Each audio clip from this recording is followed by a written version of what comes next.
Organisé tous les 2 ans, la plus célèbre parade fluviale d'Europe, le Festival de Loire présente ses plus beaux bateaux.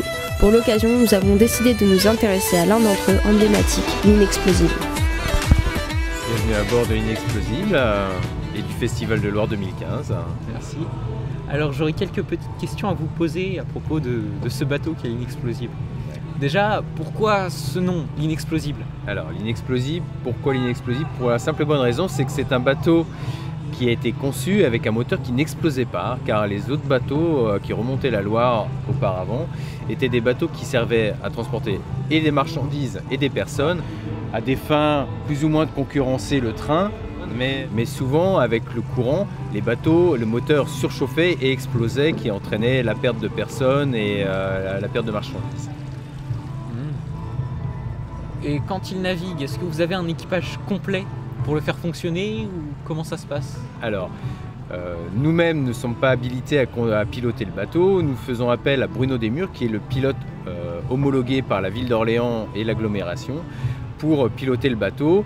Et le bateau navigue entre les 2 ponts, entre le pont Georges V et le pont Tina, qui seul cet endroit-là de la Loire lui permet d'avoir suffisamment d'eau pour pouvoir naviguer.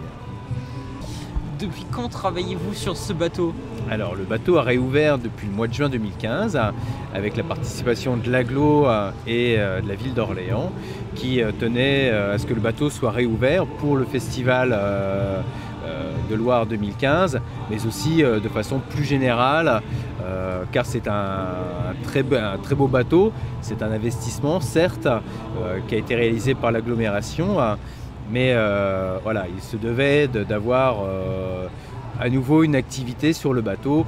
Donc on a repris l'activité de nos prédécesseurs, comme l'activité donc de bar apéritif, bar du soir, et donc la location à titre privatif pour les entreprises et les particuliers, qui le souhaitent, peuvent faire naviguer le bateau. Dans ces cas-là, nous on fait appel au capitaine du bateau pour qui quitter les amarres et partir en balade.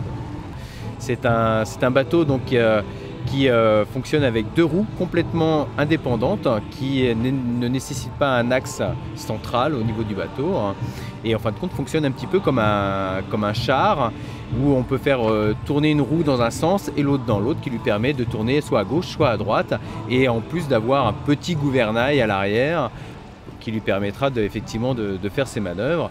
Et il faut savoir aussi que c'est un bateau qui a très peu de tirants d'eau, ce qui lui permet de naviguer de façon tout à fait normale, sans être obligé constamment de faire attention au niveau du fond, sachant qu'on a un tirant d'eau sur le bateau qui est d'environ 50 cm.